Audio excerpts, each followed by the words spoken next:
ഇനിയോ കെ മുഹമ്മദ് സുല്ലമി അദ്ദേഹവും അത്തൗഹീദിൽ എഴുതി എന്ന സക്കരിയയുടെ പ്രസംഗം നിങ്ങൾ കേട്ടു. എന്താ? വിജനമായ ഒരു സ്ഥലത്തെത്തിയാൽ ജിബിരിയിലെ മീക്കായിലെ എന്ന് വിളിച്ച് അന്വേഷിച്ചോ രക്ഷക്കെത്തും. എന്നിട്ട് ഭയങ്കര ചോദ്യം, തിരുത്തിയോ? നിങ്ങൾ തിരുത്തിയോ? എന്നാൽ കെ മുഹമ്മദ് സുല്ലമി അങ്ങനെ എഴുതിയിട്ടുണ്ടോ? ഇത് അത്തൗഹീദ്. അത് നിങ്ങൾ 2004 ഏപ്രിൽ മാസത്തിൽ അത്തൗഹീദ് പേജ് 13 എടുത്തോളൂ. മലക്കുകളെ പരിചയപ്പെടുത്തുന്ന ലേഖനമാണത്. ആ ലേഖനത്തിന്റെ ഹെഡിങ് തന്നെ മലക്കുകൾ പ്രപഞ്ചത്തിലെ സജീവ സാന്നിധ്യം എന്ന. അതില് ആ ലേഖനത്തില് കെ മുഹമ്മദ് സുല്ലമി ഇങ്ങനെ ഒരു പരാമർശം നടത്തി, കേട്ടോളൂ.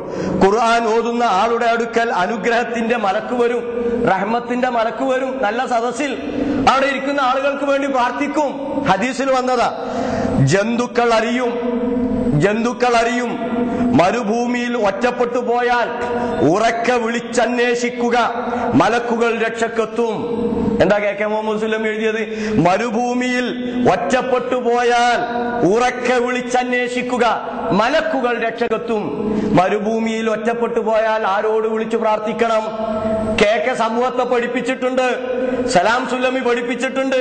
മുജാഹിദ് മദർസയിൽ പഠിക്കുന്ന കുട്ടിക്കറിയാം, വിജനമായ സ്ഥലത്തെത്തിപ്പെട്ടാൽ ഉറക്കെ വിളിച്ചന്വേഷിക്കേണ്ടത് ആരെയാണ്? അള്ളാനെ വിളിച്ചന്വേഷിക്കണം. പടച്ചോനെ രക്ഷപ്പെടുത്തണമേ എന്ന് ഉറക്കെ വിളിച്ചന്വേഷിച്ചാൽ, പടച്ചവനെ വിളിച്ചു തേടിയാൽ മലക്കുകൾ രക്ഷക്കെത്തും. എങ്ങനെ രക്ഷക്കെത്തുക? അള്ളാഹ് പ്രാർത്ഥനക്ക് ഉത്തരമായി മലക്കുകളിലൂടെ സഹായിച്ചേക്കാം. അതാണ് ഖുർആൻ സൂറത്തു റഅദിലെ 11-ാമത്തെ ആയത്തിൽ പറഞ്ഞത്, ലഹു മുഅഖിബാത്തും മിൻ ബൈനി യദൈഹി വമിൻ ഖൽഫിഹി യഹ്ഫളൂനഹു മിൻ അംരില്ലാഹ്. അല്ലാഹുവിന്റെ കൽപ്പന പ്രകാരം അവനെ കാത്തുരക്ഷിക്കുന്ന സംഘങ്ങൾ അവന്റെ മുന്നിലും പിന്നിലുമുണ്ട്, വിശ്വാസിയുടെ മുന്നിലും പിന്നിലുമുണ്ട്. ആ സഹായമാണ് ബദറിൽ വിശ്വാസികൾക്ക് ലഭിച്ചത്. ഇതാണ് കെ മുഹമ്മദ് സുല്ലമി എഴുതിയത്. പക്ഷേ അദ്ദേഹം മരണപ്പെട്ടു പോയിട്ടും പച്ചർച്ചി തിന്നുന്നതിൽ യാതൊരു കുറവുമില്ല. ആരാ കളവ് പറഞ്ഞത്? എന്നിട്ട് വിശദീകരിക്കുക. കണ്ടോ, കെ മുഹമ്മദ് സുല്ലമി പറഞ്ഞില്ലേ ജിബിരിയിലെ മീക്കായിലെ എന്ന് വിളിച്ചില്ലേ? ഞാനൊരു മുബാഹലക്ക് വെല്ലുവിളിക്കുക സക്കരിയനെ. ഇതിൽ കെ മുഹമ്മദ് സുല്ലമി ജിബിരിയിലെ മീക്കായിലെ എന്നെ രക്ഷിക്കണേ എന്ന് എഴുതിയിട്ടുണ്ട് എന്ന് കെ സക്കരിയക്ക് തെളിയിക്കാൻ പറ്റുമോ? ഇതിന്റെ കാര്യത്തിൽ ഒരു മുബാഹല നടത്തി നമ്മൾ മുബാഹല. കാരണം നമ്മൾ മുസ്ലിങ്ങളാണ്, അതുകൊണ്ട് നേരത്തെ അത് സ്വീകരിച്ചു. ഇനി മുസ്ലിങ്ങളായ നമ്മൾ അവരെ വെല്ലുവിളിക്കുന്നു. നോക്കൂ, കളവ് പറയുന്നു. ഇതാ വസ്തുത. അപ്പൊ ഈ കളവ് പറഞ്ഞ് ഇവർ എഴുതിയിട്ടുള്ള ആദർശ വ്യതിയാനം, തൗഹീദിന് വിരുദ്ധമായിട്ടുള്ള കാര്യങ്ങൾ സ്ഥാപിക്കണം എന്നതാണ് ഇവർ ഉദ്ദേശിക്കുന്നത്. ഇനിയോ ഇവിടെ പലപ്പോഴും ആന്തിരിക്കുന്നിലൊരു പ്രസംഗം നടത്തി റഊഫ് മദനിയുടെ പണ്ടങ്ങോള്ള ഒരു ഓഡിയോ കാസറ്റ് ഇട്ട് നേരത്തെ മൻസൂർ വിശദീകരിച്ചു. എന്നാൽ റഊഫ് മദനിക്ക് ഈ വിഷയത്തിൽ എന്താ പറയാനുള്ളതെന്ന് കേട്ടോളൂ നിങ്ങൾ. ാദിക്കളുടെ പറ്റി, ആരാധനയെ പറ്റി പറഞ്ഞത് ഈ നിലക്ക് ദൈവത്തെ അള്ളാഹുവിനെ പ്രതിക്കൂട്ടിൽ നിർത്തിയിട്ടാണ് ശൈത്താനിലേക്ക് ആളുകളെ അടുപ്പിക്കുകയും പ്രാർത്ഥിപ്പിക്കുകയും ഒക്കെ ചെയ്യുന്നത്. അത് ചെയ്യരുത് എന്ന് പറഞ്ഞു നമ്മളോട്. ആ ജാതി ഒരു പണി ഉണ്ടാവരുത്. മൂന്നാമത് ഖുർആൻ ഒരു കൽപ്പനാ സ്വരത്തിലല്ലെങ്കിലും ഒരു റിപ്പോർട്ട് പോലെ പറഞ്ഞു, ഒരു പ്രസ്താവന പോലെ സൂറത്തുൽ ജിന്നിൽ വന്നഹു കാന റിജാലുൻ മിനൽ ഇൻസ് യഊദൂന ബിരിജാലിൻ മിനൽ ജിന്ന് ഫസാദൂഹും റഹഖ. ജിന്നുകൾ തമ്മിലുള്ള സംഭാഷണ ശകലമായി അള്ളാഹു മുഹമ്മദ് മുസ്തഫ സല്ലല്ലാഹു അലൈഹി വസല്ലമക്ക് വഹിയായി അറിയിച്ചൊരു വാചകം. എന്താണ് അവർ പറയുന്നത്? മനുഷ്യരുടെ കൂട്ടത്തിലെ ചില ആളുകൾ ചില ജിന്നുകളിൽപ്പെട്ട ആളുകളോട്, അങ്ങനെ പറയാം, റിജാൽ ആളുകളോട് സഹായാഭ്യർത്ഥന നടത്താറുണ്ടായിരുന്നു. അതുകൊണ്ട് ജിന്നുകൾക്ക് കിബിറ് വർദ്ധിച്ചു എന്നും നീ അവർക്ക് ചൊല്ലിക്കൊടുക്കുക.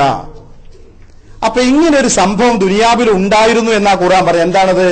മനുഷ്യൻ, ബുദ്ധിയുള്ള മനുഷ്യൻ, ജിന്നുകളെക്കാൾ സ്ഥാനം കൊണ്ട് മേലെയുള്ള മനുഷ്യൻ പലപ്പോഴും ജിന്നുകളെ ഭയപ്പെട്ടിട്ട് ജിന്നുകളോട് സഹായം തേടാറുണ്ടായിരുന്നു. തഫ്സീറുകൾ വിശദീകരിക്കുന്നു.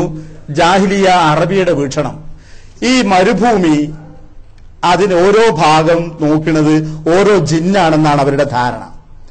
എന്നിട്ട് അവർ നടന്നു പോകുമ്പോൾ അവർ വെറുതെ വിളിച്ചു പറയും, ഈ താഴ്വര കാക്കുന്ന ജിന്നുകളെ, ഭൂതഗണങ്ങളെ അടിയാനും കുടുംബത്തിൽ അങ്ങ് പോകുന്നുണ്ട്, ശല്യപ്പെടുത്തരുതേ എന്നിങ്ങനെ. വിഗ്രഹമൊന്നുമില്ല, ബിംബൊന്നുമില്ല, ആ താഴ്വര കാക്കുന്ന ജിന്നുകളെ വിളിച്ചു തേടാറുണ്ടായിരുന്ന. അപ്പൊ ഇങ്ങനെ ജിന്നുകളെ വിളിച്ചു തേടുന്ന എന്ന് വെച്ചാൽ അഭൗതികമായ ഒരു വഴിയിലൂടെ ജിന്നുകളെ ഭയപ്പെടുക, ജിന്നുകളിൽ നിന്ന് ആഗ്രഹിക്കുക, അത് പ്രാർത്ഥനയായി ആരാധനയായി രൂപാന്തരപ്പെടുക, ഇത് സംഭവിക്കാൻ പാടില്ല എന്ന് ശഠിച്ചു പറഞ്ഞു വിശുദ്ധ ഖുർആൻ. അതാണ് ഇസ്ലാമും. നാം പഠിച്ചിട്ടുണ്ട് തൗഹീദിനെ പറ്റി, പ്രാർത്ഥനയെ പറ്റി. എന്താണിത്?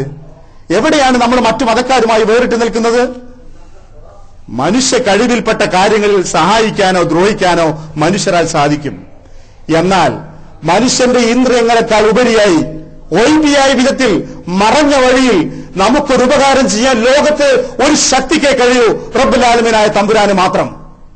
നമ്മെ ദ്രോഹിക്കാൻ ഒരു ശക്തിക്കേ സാധിക്കൂ, അത് പടച്ചവന് മാത്രം. ഒഴിവിന്റെ മേഖലയിൽ നിന്നുകൊണ്ട്, മറഞ്ഞ ഭാഗത്ത് നിന്നുകൊണ്ട്, അദൃശ്യമായ ഒരു ലോകത്ത് നിന്നുകൊണ്ട് എന്നെ ദ്രോഹിക്കാൻ ഒരു സൃഷ്ടിക്കും കഴിയില്ല. ജിന്നിനും കഴിയില്ല, മലക്കിനും കഴിയില്ല, ആത്മാവുകൾക്കും കഴിയില്ല, പ്രേതത്തിനും കഴിയില്ല, ഒരുത്തനും കഴിയില്ല. റബ്ബുൽ ആലമീനായ തമ്പുരാന് മാത്രം. ഇതാണ് ഇസ്ലാമിന്റെ ഐഡന്റിറ്റി, ഇതാണ് തൗഹീദ്. ഇത് പഠിപ്പിക്കാനാണ് നബി സല്ലല്ലാഹു അലൈഹി വസല്ലം വന്നത്. അതാണ് ഈ ആയത്ത്. നിങ്ങളും അവരും തമ്മിലുള്ള ബന്ധം എന്തായിരിക്കും അറിയോ? ഇങ്ങനെ ഒരു സൃഷ്ടികളെ പറ്റി പറഞ്ഞു തന്നുകൊണ്ട് അവരെ നിങ്ങൾ ഭയപ്പെടുകയോ അവരോട് ആശിക്കുകയോ അവർക്കൊരു കരുതലും മുൻകരുതലോ ആ ജാതി ഒന്നും ഉണ്ടാവാൻ പാടില്ല. ബാക്കി നിങ്ങൾ ആലോചിച്ചോ, എവിടേക്കായി ഈ സമൂഹത്തിന്റെ യാത്ര? എന്താണ് ഈ കേൾക്കുന്നത്? ആരൊക്കെയാണ് ഈ വായിൽ പറയുന്നത്? ഇവർ നേരത്തെ എന്ത് പറയാനാ ശ്രമിച്ചിരുന്നത്? ആ സമയവും അധ്വാനവും എന്തിനു വേണ്ടിയാ? ഇത് കക്ഷിത്വമല്ല സഹോദരങ്ങളെ, വേദനയാണ്. നല്ല സാധനങ്ങൾ കേടുവരുമ്പോഴാണല്ലോ ഏറെ പേടി. അതുകൊണ്ടുള്ള പേടിയാ പറഞ്ഞു. നമ്മളൊക്കെ നമ്മുടെ ജീവിതത്തിന് മറഞ്ഞ വഴിയിൽ നിന്നുകൊണ്ടൊരു ജിന്ന് ദ്രോഹിക്കുമെന്ന് പേടിച്ചോണ്ട് ജീവിക്കണോ? മറഞ്ഞ വഴിയിൽ ഈ ജിന്ന് നിന്നെന്തോ സഹായം ചെയ്ത് കാത്തിരിക്കണോ? സുബ്ഹാനല്ലാഹ്. ഇതാ തൗഹീദ്, ഇതാ റബ്ബ് പഠിപ്പിച്ച ദീൻ. ഒരുത്തനുമില്ല. ജിന്നുണ്ട്, അവർക്ക് അവരുടേതായ കഴിവുകളോ അവരുടേതായ ഒരു ലോകമോ ഉണ്ട്. ആ പറഞ്ഞു തന്ന വസ്തുതയായി അംഗീകരിക്കാം. അതവിടെ അവസാനിക്കുന്നു. നമ്മളുമായുള്ള ബന്ധത്തെപ്പറ്റി അള്ളാഹ് പറഞ്ഞ നബി സല്ലല്ലാഹു അലൈഹി വസല്ലം പറഞ്ഞ മാർഗ്ഗം എടുക്കുക.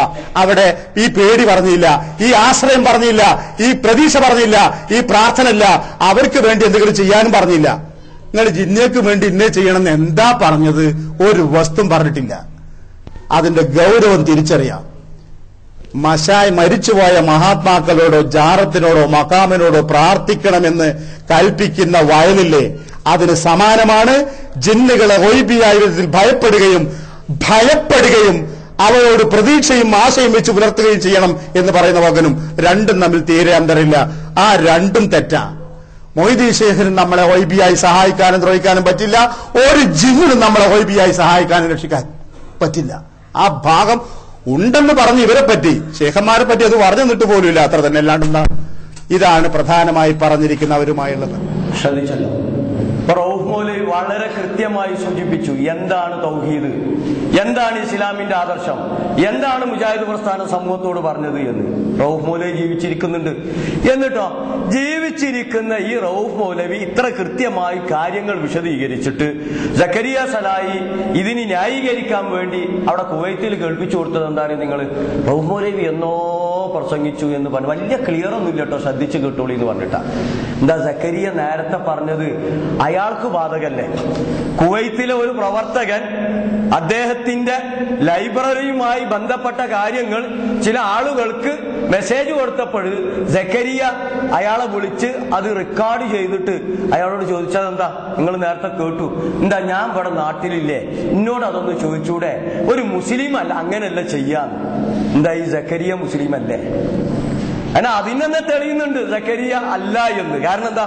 സക്കരിയ മറ്റവനോട് ചോദിക്കുന്നത് എന്താ? അബ്ദുൽ വഹാബ് എന്ന പ്രവർത്തകനോട് ചോദിക്കുന്നത് നിങ്ങളൊരു മുസ്ലിം അല്ലേ, നാട്ടിലില്ല, എന്നോട് ചോദിക്കണ്ട, ഞാൻ ഇവിടെ കുവൈത്തിലില്ലേ എന്ന്. എന്താ സക്കരിയാക്ക് ഇത് ബാധകല്ലേ മുസ്ലിം ആണെങ്കിൽ? റഊഫ് മൗലവി നാട്ടിലില്ലേ, കുവൈത്തിലല്ലെങ്കിലും അങ്ങ് ഖത്തറിലുണ്ടല്ലോ. എന്നാ ഒന്ന് റഊഫ് മൗലവിനെ വിളിച്ച് ചോദിച്ചുകൂടെ? ഇതാ നിങ്ങളുടേതായിട്ട് ഇങ്ങനെ ഒരു ഓഡിയോ കാസറ്റ് കേൾക്കും, നിങ്ങൾ പ്രസംഗിച്ചിട്ടുണ്ടോ? എന്താ നിങ്ങളുടെ നിലപാട് വല്ലതും മാറ്റിയിട്ടുണ്ടോ എന്ന് ചോദിച്ചൂടെ? അതുപോലെ ചോദിക്കൂല. ഇവരുടെ ഈ രട്ടത്താപ്പ് കണ്ട, കുന്തം നീർത്തി വെച്ചിട്ട് അത് മൂടുവോളം നെല്ല് ചൊരിഞ്ഞേക്ക് എന്ന വിധി. എന്താ അതിന് രാജാവിന്റെ വിധി. അപ്പൊ ആരോ പറഞ്ഞു ഞമ്മന്റെ ആളാണ് രാജാവേ, എന്നാ കുന്തം കിടത്തി വെച്ചാളാ, എന്നിട്ട് നെല്ലിട്ടാളാവും മൂടുവോ.